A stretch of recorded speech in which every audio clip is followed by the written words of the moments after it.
The myth of the lone wolf. There is a story that we love in modern culture. The lone wolf who carries the world on his shoulders. He never asks for help, never shows weakness, never leans on anyone. He is celebrated in movies and memes, but in real life, the lone wolf starves. Wolves are pack animals. When one wanders alone, he loses the warmth of the group, his shared protection, the shared hunt. Human beings are the same. We are built for interdependence. Research shows that social support enhances resilience to stress, and protects against trauma-related disorders. Healthy communities moderate genetic and environmental vulnerabilities and improve mental and physical health. In other words, you are not designed to carry weight alone. Let me introduce you to a man, Sam. Sam grew up poor. He learned early that asking for help meant being disappointed, so he vowed never to need anyone. In his 20s, he worked hard and built a successful business. He wore his independence like armor. Then, his wife got sick. For months, he drove her to appointments, managed their kids' schedule, and ran the company single-handedly. He refused offers of meals and childcare. He said, "We're fine." He believed carrying everything alone made him strong. When his wife's condition worsened, he collapsed from exhaustion. He ended up in the hospital with heart issues. His doctor told him something that he never forgot. Strength isn't doing it alone. Strength is knowing when to lean on someone else. Contrast that with another man, Alex. Alex also faced hardship. His teenage son battled addiction. Alex wanted to fix it himself, but he realized he was out of his depth. He joined a support group for parents. He reached out to mentors and friends. He let his community bring meals, sit with him during therapy, and mow his lawn when he couldn't. He learned that accepting help wasn't weakness, it was stewardship. It freed him to focus on the weight only he could carry, loving his son and staying present. Years later, when a younger father came to the group with a similar story, Alex was the first to put his hand on his shoulder and say, "You don't have to do this alone." Responsibility doesn't mean isolation. It means choosing what is yours and inviting others into the journey. There's a difference between offloading and sharing. Offloading is dropping your hammer and walking away. Sharing is inviting a brother to stand next to you at the anvil and swing together. When you share the weight, you both grow stronger. Your brain's stress circuits calm. Oxytocin and serotonin, the chemicals of connection, kick in. You become more resilient, and you model for others that community is part of manhood, not a threat to it. So ask yourself, where have you tried to be lone wolf? Who have you pushed away because you didn't want to appear weak? What would it look like to let someone in? Maybe it's asking a friend to watch your kids so you can rest. Maybe it's admitting to your wife that you're overwhelmed. Maybe it's calling a mentor and saying, "I need advice." These acts are not admissions of failure. They are acknowledgments of reality. Fire burns hotter when logs are piled together. Responsibility becomes lighter when hearts are linked. The hammer still swings, but there are more hands on the handle. Responsibility beyond self. Up to now, we've talked about the burdens within your own walls, family, career, personal habits. But manhood is not just about taking care of your own. It's about stewarding the wider world. The forge isn't just in your garage, it's in your neighborhood, your city, your ecosystem. You carry weight not only for those under your roof, but for those whose lives intersect with yours. Think of another man, Carlos, a mechanic who notices teenagers loitering near his shop after school. Rather than complaining about these kids these days, he started inviting them in. He started teaching them how to change oil and rotate tires. He listened to them talk about their absent fathers. Over time, his shop became a safe place. Some of those teenagers went on to become mechanics themselves. Others simply remembered that the adult cared. Carlos didn't have to do this. It wasn't in his job description, but he saw a weight, fatherlessness in the community, and decided to pick up a piece of it. His responsibility extended beyond his paycheck. Or consider another person, Leah, a software engineer who volunteers at a local food bank. She could spend her Saturdays binging shows. Instead, she packs groceries, asks people their names, and hears their stories. She realizes that responsibility isn't always glamorous. It can be lifting boxes, sorting cans, and smiling at strangers. Yet those acts ripple. When a man comes through the line and says it's the first time he's felt seen in weeks, Leah knows her weight matters. Carrying weight beyond yourself reshapes identity. It teaches humility. You're not the center of the universe. It teaches empathy. Other people's burdens are heavy too. It teaches stewardship. Your talents and time are meant to serve, and it deepens community. When you pick up a piece of someone else's weight, they may later pick up a piece of yours. This is how the forge becomes a circle of men and women, each hammering not only for themselves, but for a common good, deepening the practice. We've talked about journaling and making lists. Let's add some practices to embed these lessons. First, schedule a weekly weight check in. Once a week, sit quietly and ask, what weight am I carrying? Where am I overcommitted? Where am I undercommitted? Where do I need help?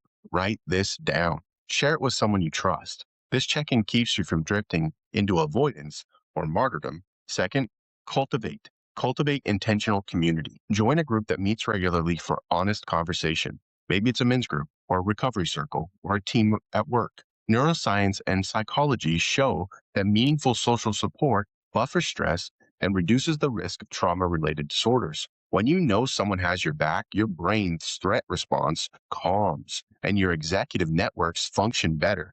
You make better decisions because you aren't in survival mode. Third, practice agency alignment. Each day, choose one small action that aligns with your feeling of agency, with your judgment of agency. It might be choosing the harder task first, turning off your phone during dinner, or apologizing without defensiveness. As you do, remind yourself, I am choosing this. This cultivates the narrative of control we discussed earlier. It trains your brain to see responsibility as opportunity, not oppression. Finally, remember rest. Responsibility doesn't mean constant labor.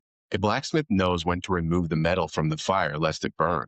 You need moments of Sabbath. Taking a break is not avoidance. It is stewardship of your body and mind. It allows you to return to the forge with strength rather than resentment. Rest is a weight you must also carry, the weight of saying no to busyness so you can say yes to what matters most. The science of agency. Sense of agency refers to the feeling that you are in control of your actions and their consequences. Psychologists distinguish between a feeling of agency, which is the background sensation of control over everyday movements, and a judgment of agency, which is the conscious attribution that you caused an outcome. In other words, agency is not just about what your body does, but about the story your mind tells about who did it. When you avoid responsibility, you weaken both layers of agency. Your brain starts to believe that life simply happens to you. When you step into responsibility, you strengthen your sense of agency. You are not just reacting, you are acting. Research shows that our sense of agency is remarkably flexible. The brain actively constructs it, and it can be fooled by placebo buttons or superstitions. Cab drivers in a dice game throw harder when they need a high number, even though their force doesn't change the outcome. Pedestrians press crosswalk buttons that don't work, yet they feel in control. These examples reveal that agency is not a passive reflection of reality.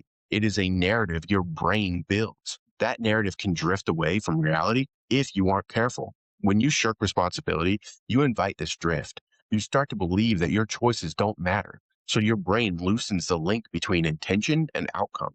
You may feel powerless even when you aren't. The good news is that this flexibility works both ways. By intentionally taking responsibility, even in small ways, you can strengthen the neural circuits that encode agency.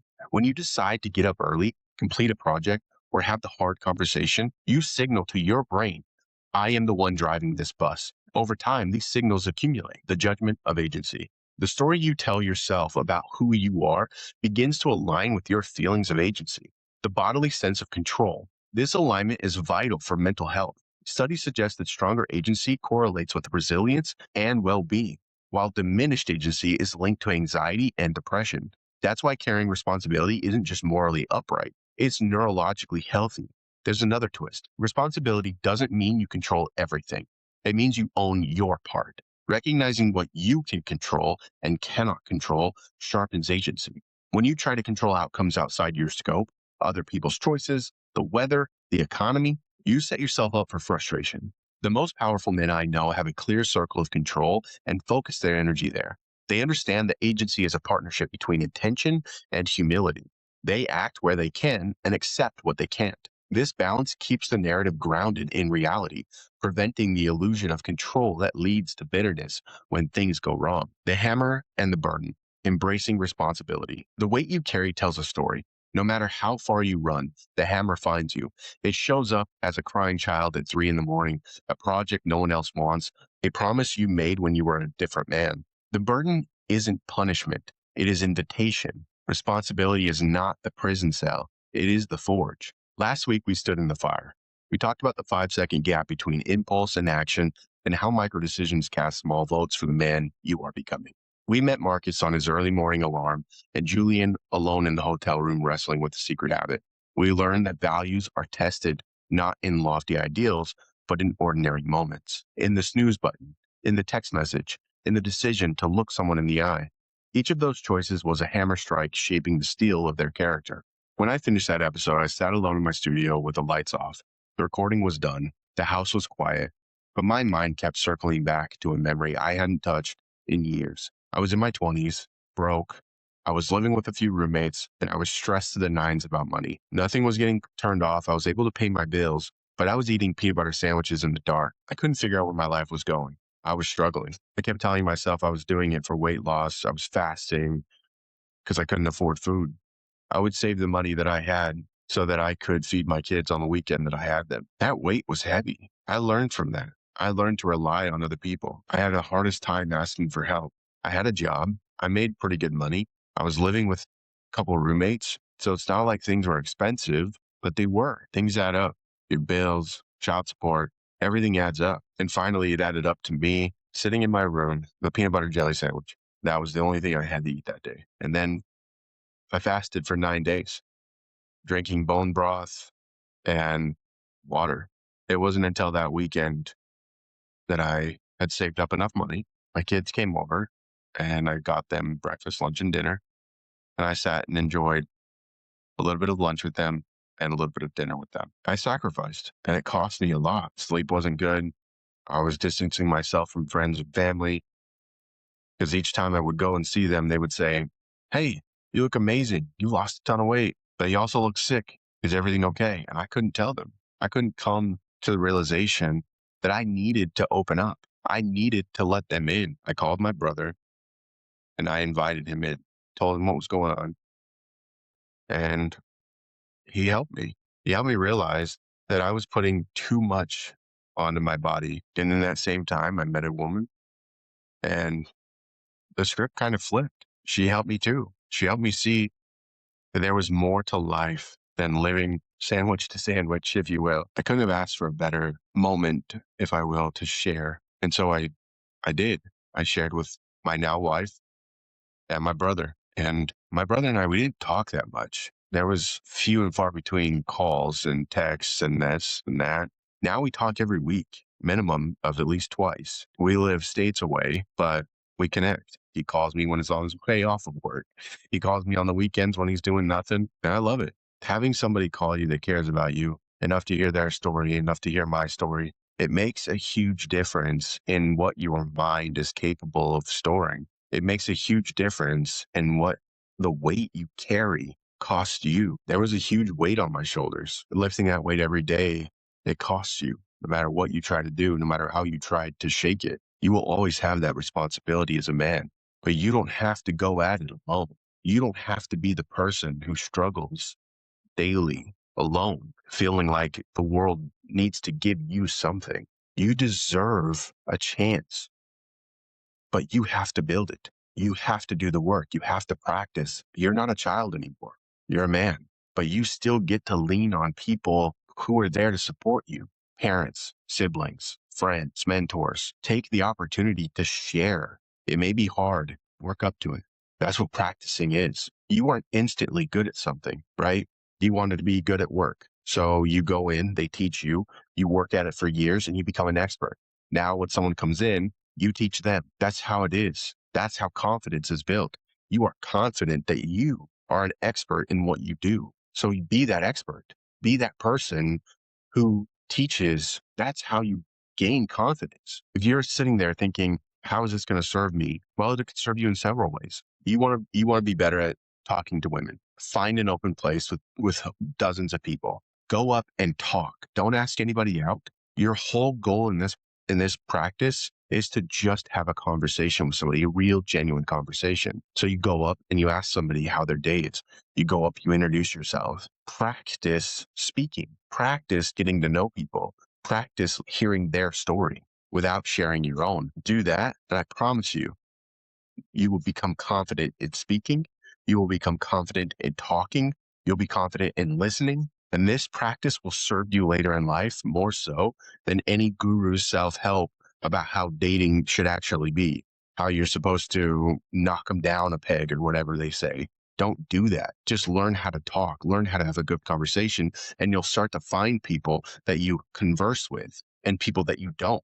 You'll find people that you relate with and people you don't. You're not out there looking for a woman because you can make the ideal wife. You're out there looking for a best friend that you can live a life with. Remember that. I know this was a little bit different than the other episodes that I've done in my podcast, but I really felt connected in this, and I really need to share back to the main episode.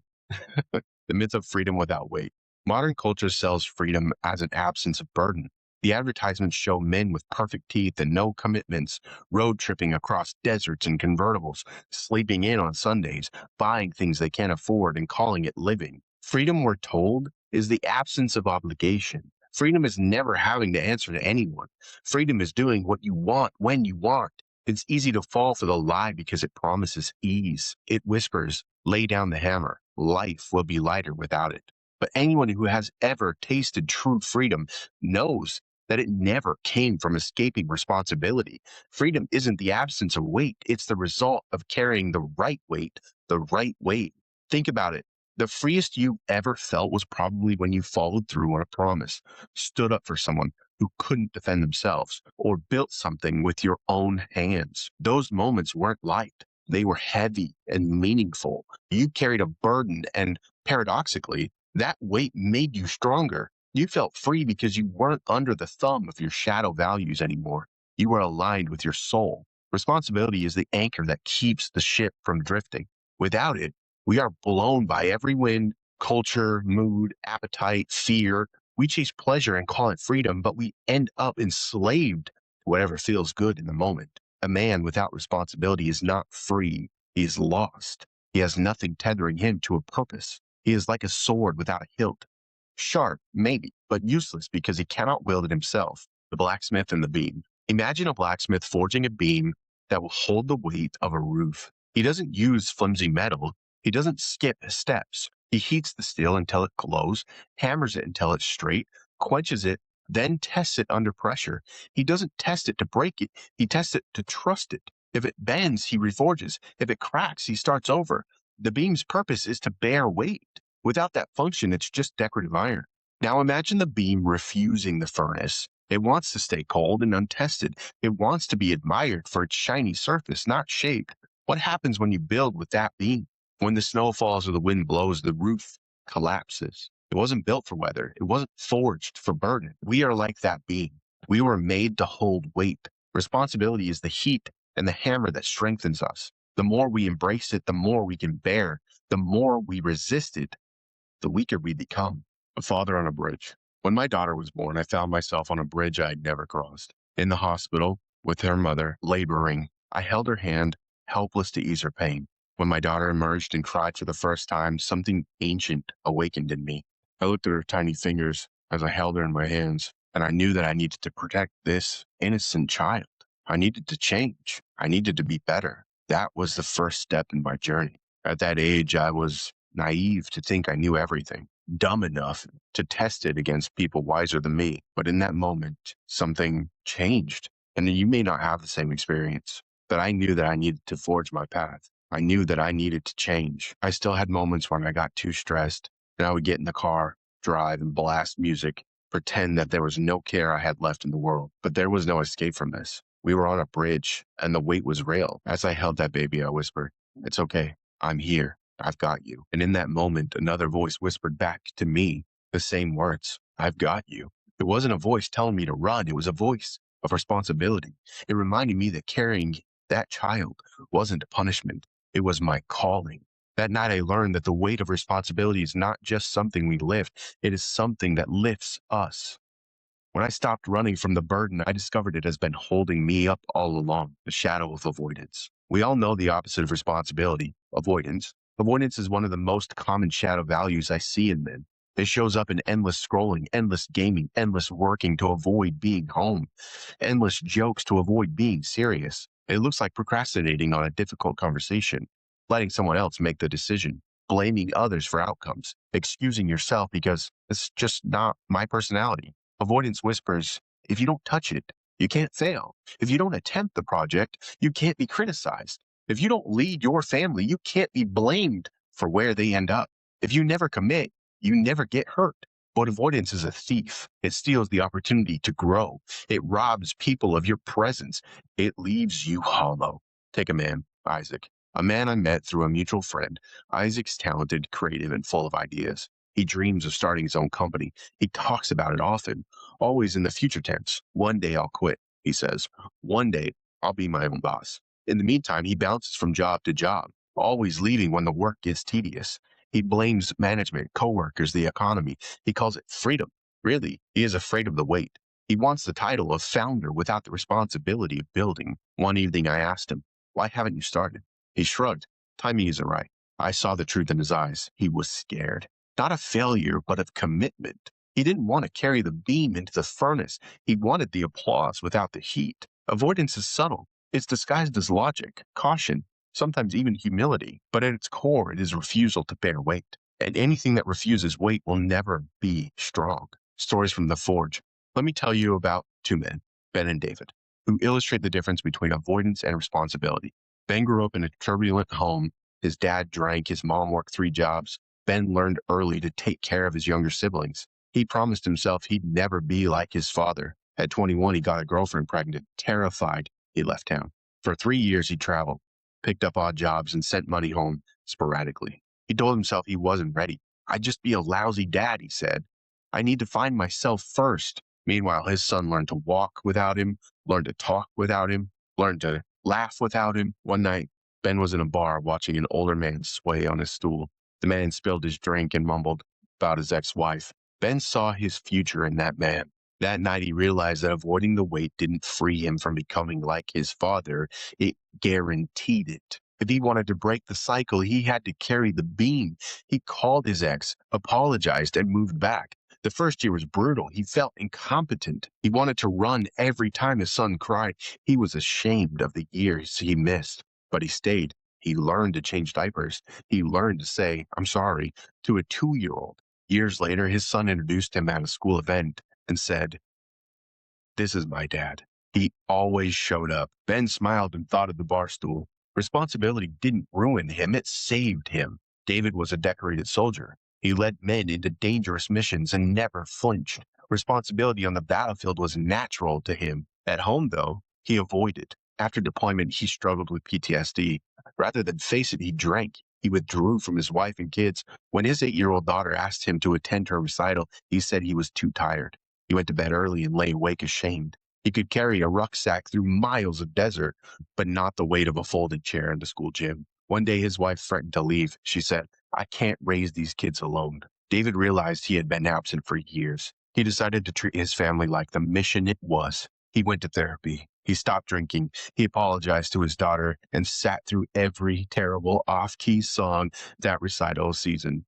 He cried quietly in the dark. For David, responsibility meant facing his trauma, not hiding behind war stories. It meant being there in the mundane every day. The weight wasn't different from combat, but it required the same courage. Ben and David show that responsibility isn't determined by your upbringing or profession. It's a choice. It's recognizing where you've laid down the hammer and picking it up again. It's realizing the forge can be a kitchen table or a factory floor or a therapist's office. It's realizing that strength isn't just about pushing weight, but about bearing it with love. The neuroscience of carrying weight. We've talked about how values and decisions shape your brain. Responsibility operates in the same neural networks. When you repeatedly carry a burden, even a small one, your brain rewires to handle it. The prefrontal cortex evaluates options. The basal ganglia automate tasks. The amygdala signals fear, and the default mode network processes your story. Over time, carrying responsibility becomes part of your identity. Neuroscience shows that positive habits and relationships can reverse stress effects and promote healthier decision-making circuits. Carrying weight with love becomes less taxing. You build resilience. Conversely, avoidance strengthens the path of disengagement. When you shirk tasks, your brain learns to prioritize ease.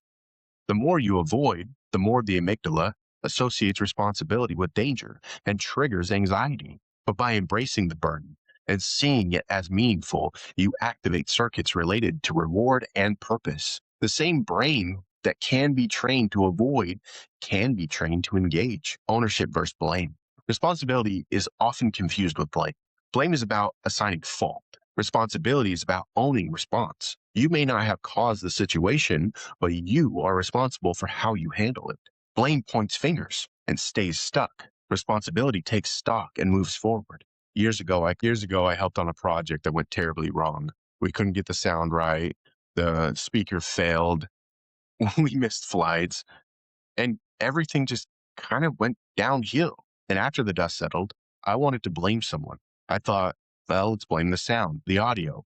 Let's blame the guy. Let's blame this person or that person. We didn't get the email, but none of that would fix the mess. My mentor pulled me aside and said, own your piece. Only then can you change the next event. He was right. I apologized to everybody that was supposed to be involved, thanked them for their patience, and offered a fix or solution. I met with the team and we created a checklist to prevent those failures in the future. The next time we were given a project, it went almost seamlessly. Responsibility built something better, the freedom and limits. There's a paradox here. Responsibility places limits on your life, but those limits create freedom. When I became a father, I could no longer stay out all night.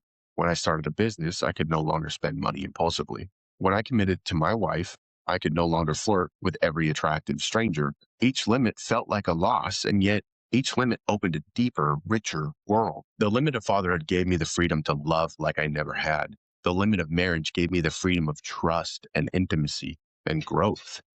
The limit of running a business gave me the freedom to create without fear of being fired. In the forge, the blacksmith confines the metal to an anvil and the fire. Those boundaries allow him to shape it. If he throws the metal across the room and shouts, "Be free," it will never become anything. Your life is the same. Boundaries and commitments are the anvil and fire where you are shaped. Without them, you remain raw ore, rewriting your story. Responsibility isn't just about action, it's about narrative. The stories you tell yourself about your burdens determine whether you see them as curses or callings. If you see your responsibilities as shackles, you will resent them. If you see them as tools, you will use them to forge character. Take journaling. Writing down the story of your burden helps you see its shape. When you write down the sleepless nights, the financial struggles, the arguments, you also discover the moments of joy, a child's first steps, customers thank you, the look of relief when you kept your word. These stories remind you why you carry the weight. They help you reframe the burden as meaning. Neuroscience shows that reflecting on your experiences activates the default mode network and helps integrate them into your sense of self. In other words, telling your story helps you own it, training for the weight. No one starts by lifting the heaviest weight. Blacksmiths begin with small bars before forging beams. Fathers begin by holding their baby before carrying teenage burdens. Leaders begin by leading themselves. If responsibility feels overwhelming, start small. Make your bed. Call your mom. Finish the book you started. Show up on time. These small weights strengthen the muscles you'll need for bigger ones. When I was in my 20s, an older man told me, never let someone else pick up your hammer. I didn't understand what he meant by that. I thought he meant that we should be independent. Now I know he meant that I shouldn't offload my duties. If I promise to help a friend move, I show up. If I see a spill, I clean it. If my wife is carrying the emotional labor of the household alone, I pick up my share. No one else is going to make me the man I want to be. That's my hammer to wield. The cost of carrying responsibility. Responsibility costs you comfort, time, and sometimes relationships. When you choose to carry a burden, you will lose things, maybe friends who prefer a life of avoidance, maybe opportunities that conflict with your commitments. You will have nights when you stare at the ceiling, wondering if it's worth it. You will question your abilities, your endurance, your sanity. This cost is real, but ask any man who has leaned into responsibility, and he will tell you the cost of avoiding it is far greater. Consider the man who never commits. At 50, he has plenty of stories, but no depth. He knows many faces, but no names. He has chased every whim and has nothing to show for it. His life is light, but it floats away on the breeze. Then consider a man who planted his feet in one place. His hair is gray, his hands are scarred, his back aches. But when he looks around, he sees a family, a community, a body of work that bears his fingerprint. His life has weight, and that weight grounds him. He is tired, yes, but he is whole. Passing the hammer. Responsibility isn't just carried, it's passed. As we grow older, we teach those coming after us how to carry weight. We either model avoidance or ownership. My father was not perfect. He had his demons. He drank a lot. He wasn't home. He hardly ever kept his word. How I learned from him was how he actually showed up for his friends. When they said, hey, I need help building a fence, he showed up, even if it rained. He didn't speak about responsibility. He lived it with his friends. Watching him wield that hammer taught me how to wield mine. What are you teaching those around you? If you are a father, your children are watching how you handle stress, conflict, money, time. If you are a brother, friend, or mentor, those you influence will imitate your posture toward responsibility. If you avoid, they will learn to avoid. If you embrace, they will learn to embrace. We are all blacksmiths in someone's story, the unexpected gift. Here's the twist. Responsibility isn't just about burdens. It is also about gifts. The weight teaches you about your own capacity. It reveals your strengths, strengths you didn't know you had. It deepens your relationships and expands your empathy. It gives you stories worth telling. Years after my fasting experience, where I was eating peanut butter and jelly, sitting in the dark, wondering what I was going to do next, I learned how not to be afraid of the weight that I carry. I knew that the world was shaping me. I believed that there was a purpose for me in being able to overcome this. We have to choose to let life carve us with all of our responsibility, bringing it to today. Perhaps right now, you're carrying something heavy. Maybe you're caring for an aging parent while raising teenagers. Maybe you're working two jobs to pay off debt. Maybe you're navigating a divorce and trying to show up for your kids. Maybe you're in recovery, confronting your demons. You feel the weight on your shoulders. You wonder if you can keep going. If you're tempted to lay it down, consider this. What if the weight is shaping you into the man you've always wanted to become? What if the burden is the very thing that will build your patience, empathy, grit, wisdom, and love? I'm not telling you to take on every burden you see. I'm telling you to carry your burden with integrity. Know what it is your hands hold and hold it well. Practice inventory of weight. Before we close, here's a practice. Grab a piece of paper, draw two columns. At the top of one column, write weights I've been avoiding. At the top of another, write weights I will pick up. In the first column, write down the responsibilities you've been dodging, conversations you need to have, tasks you need to complete, people you need to show up for. Be brutally honest. In the second column, choose one or two of those weights and commit to carrying them this week. Don't overwhelm yourself. Pick something doable. Maybe it's finishing the project you started. Maybe it's calling your dad. Maybe it's telling your wife about your hidden anxiety. Write it down. Tell someone.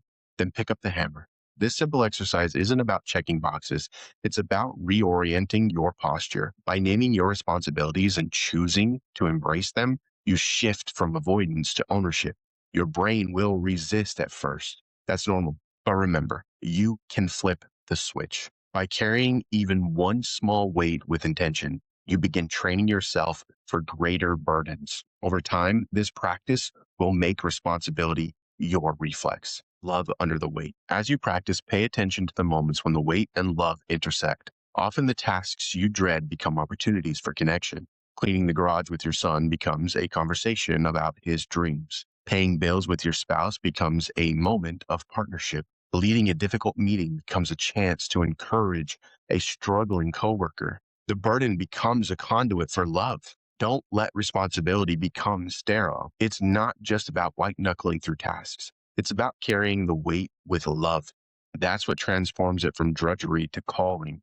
When you carry your weight with love, your back may ache, your heart is light. Call to the forge. We're nearing the end of this episode, but the work is just beginning. Take a deep breath, feel the ground under your feet, feel the weight on your shoulders. It's heavy, yes, but notice how it steadies you. Notice how it draws you into the present. Notice how it connects you, those you love. Ask yourself, where am I still running? What burden have I been avoiding? Who is waiting for me to pick up the hammer? Would the younger you be proud of how you carried weight today?